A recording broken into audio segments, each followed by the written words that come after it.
Hello, world. Welcome to day one of me trying something different. You know what I find to be the most amazing thing about this whole process? You never stop growing. Ever. I had to flip my mic. Did I just make a funny noise? I'm tired of trying. I know I can't be the only person that feels this way. And I got like a synchronicity or message this week from my guides about working backwards. The more you try to do something, the harder it is. Um, how many lists have I freaking made? How many times have I tried to change myself to work with the world? I know I'm talking to somebody else who has this exact same problem right now. Like, even as I am sitting here, I'm like, oh my goodness, I can't believe I got on camera without like fluffing my hair or fixing my eyebrows. But you know what?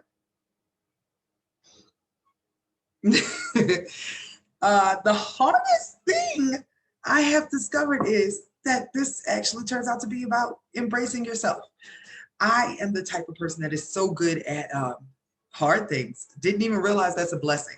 But I've gotten so good at the hard things that the actual hard thing is learning to work in ease, learning to not make things harder for myself, learning to go with my own flow and not thinking, hey, I have to optimize myself in order to be what I need to be here. And that's really what I want to pass on to you guys, because I started this whole wonderful spirituality thing and sharing with other people because I had this idea. Like, after the awakening process happened for me, I was like, God is a genius. The universe is amazing. And I need to find a way to tell as many people as possible that you don't have to stay in hell just because you've been there. Because I felt like I was there. And actually, since I've started reading my chart, I realized, yes, I actually was in hell. And now I'm able to recognize other people that come from there too. The idea of hell, biblically, and I guess other religious little I don't even care about my words anymore. That's how much I am trying to get into my own flow of foolery. Um, Hell is like going to jail. It's like being on punishment. It's not the eternal thing unless you do something really bad, like Judas is there like forever. But if you like murder somebody in life, you go to hell for like a couple lifetimes. Then you come back out and you get rehabilitated. When you get rehabilitated, you have to come up from the bottom. This could mean you come up in poverty, abuse, anything Scorpio is a connection to punishment and growth. Because think about it. Lucifer, known as the morning star, was in charge of Venus, which is beauty. That's actually what sort of gassed him up, right? He was beautiful. Beauty, music, art, all these sensual pleasures and everything. And he loved them so much that he started to like feed his ego with his own greatness, his own artistry, his own beauty. That's the very Taurus energy. So in turn, this Taurus energy got so out of control, it turned into Scorpio energy, which is the literal opposite of it. This is the excessive version of it. This is too much sex, too much drugs, too much control, trying to take other people's money. This is wanting too much of a good thing. So therefore you end up like struggling because of this. So with that being said, I I couldn't sleep last night. Like, I went to bed, but my mind kept freaking pinging like ideas because I still was doing this and I'm still feeling tired but energized at the same time. So I'm like, all right, guys, what do y'all want me to do? And I ended up, let me show you.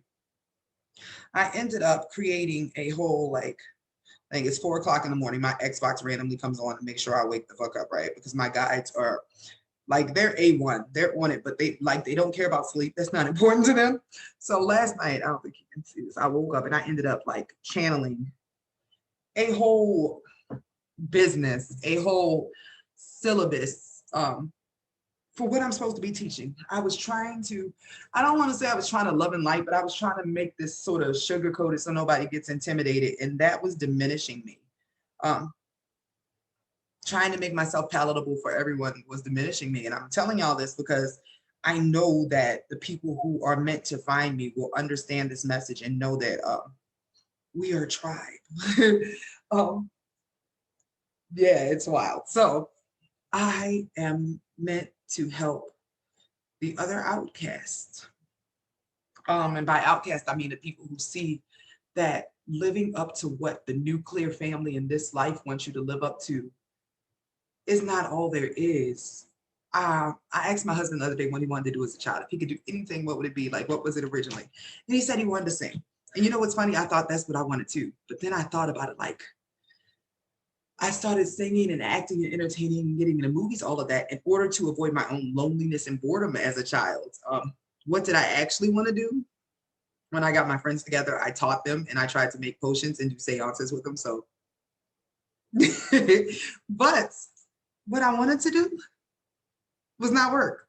And that sounds crazy, but I believe it's possible. And I know like it's sort of coming together now. You can do absolutely what you're passionate about.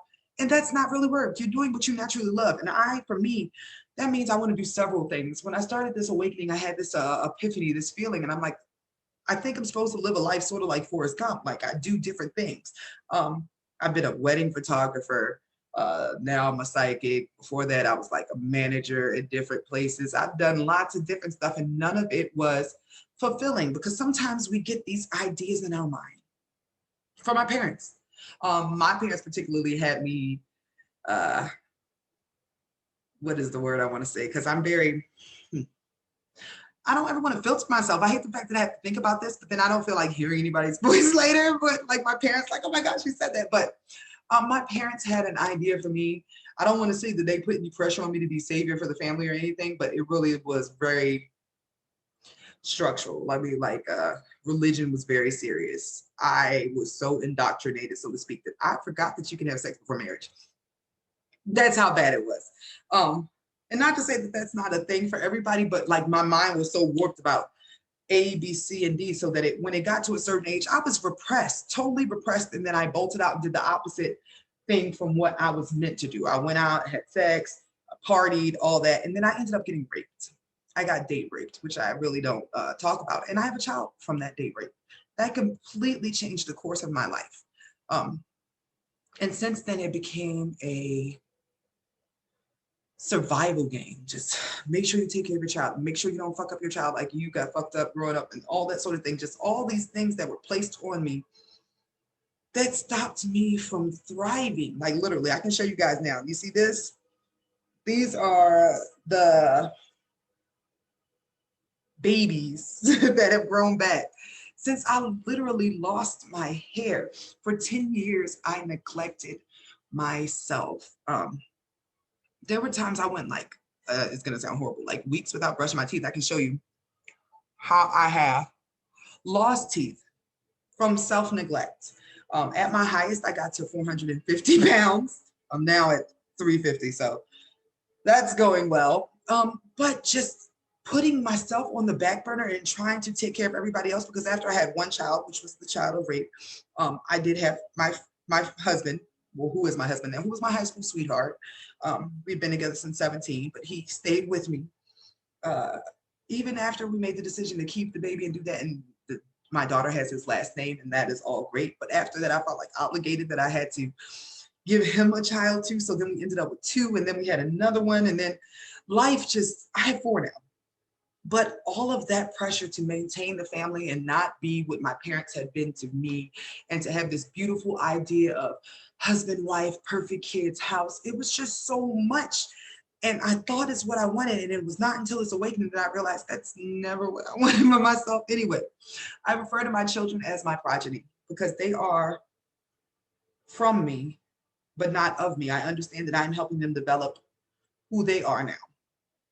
I actually now am able to tell from charts. I'm not even the oldest. Some of my children's souls are older than me, and they're helping me learn things. They came to help me on this mission to help you guys. And in the future, they will be the ones that carry the torch, and their children and their children. Like I understand now that I'm in the beginning of something amazing, and that everything I went through was for something. And that's what I want to pass on to you guys. I've talked to several of you that went through difficult situation. I even just had somebody email me because she's having a hard time remembering sexual abuse from her childhood. And you know what? That's sort of my specialty. And I was avoiding that. I didn't want to be the person that was always talking about death or dark stuff or the apocalypse. But maybe that's my gift, is what I've been thinking about. Some people are desperately seeking, like there's something else besides all this pretty stuff that they put here. And you know what? That's right, because you have to dig through it to get to the stuff. Because I am planning on starting to live my life in playground mode. I want to be able to create freely and move in my own flow. And one day I might be one thing, and one day I'll be another thing.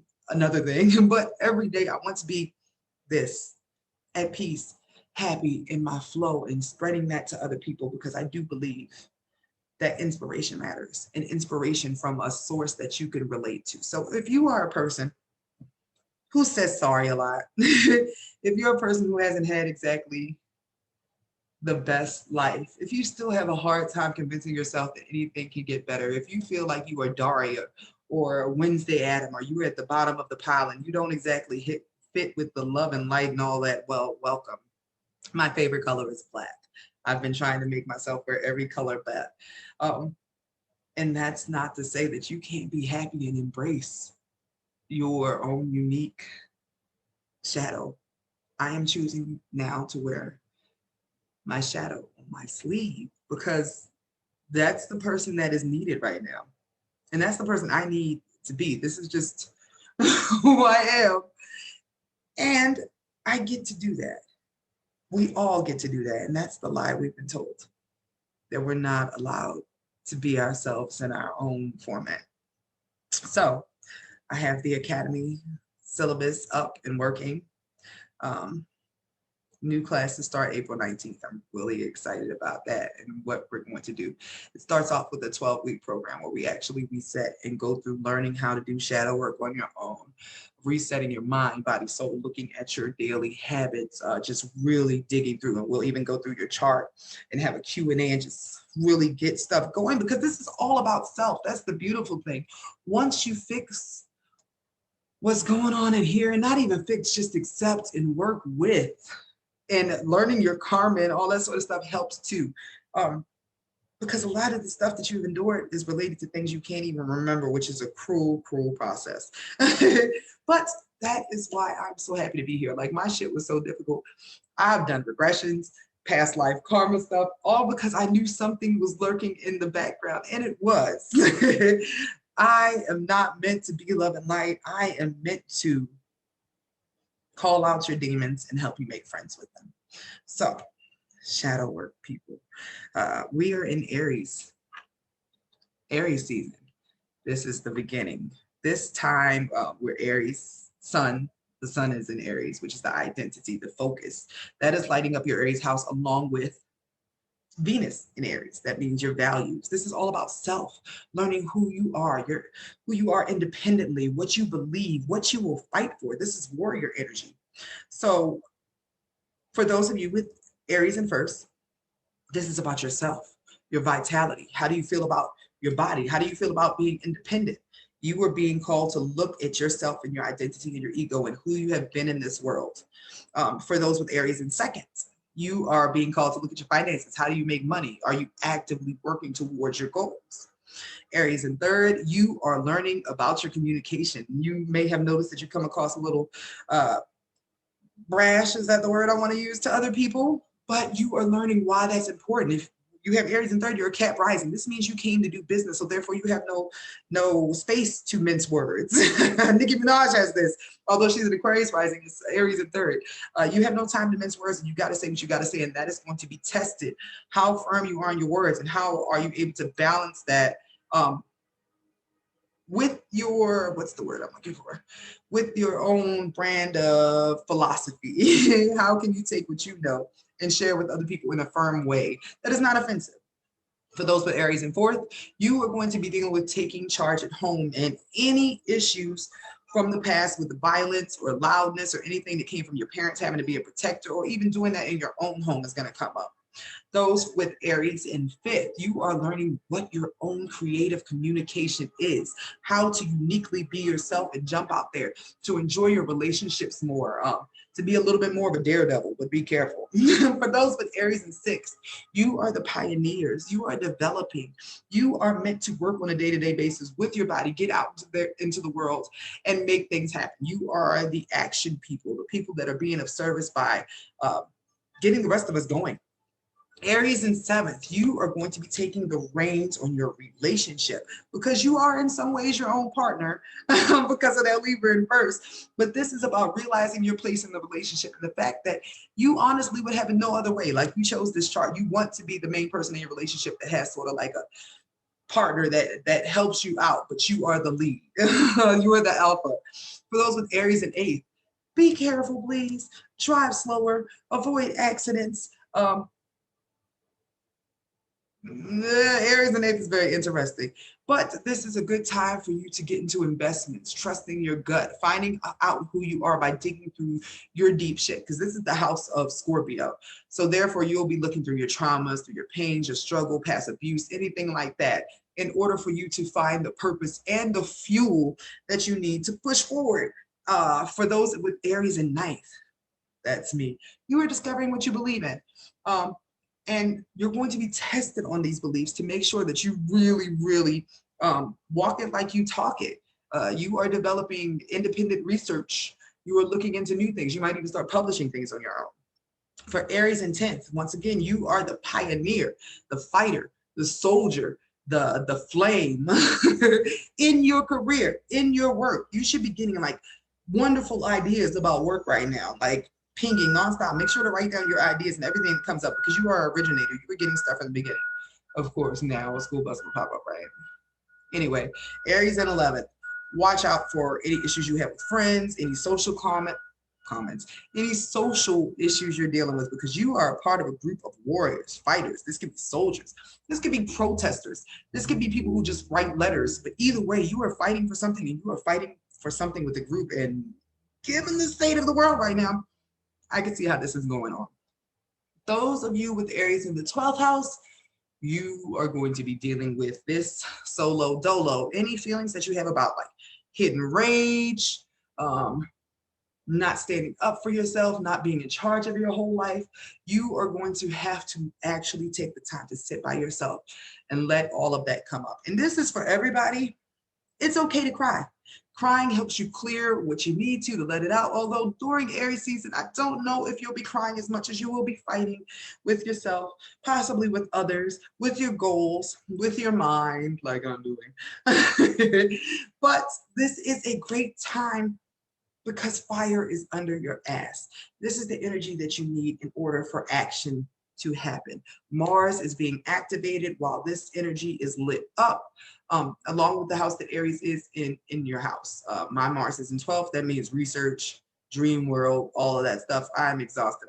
I could like cry because I want to do so much work, but I'm so tired at the same time. So I go to lay down and then I can't sleep and I just keep thinking of ideas and it's really just a torturous process. But I decided to talk to you guys because I know that's what I'm meant to do.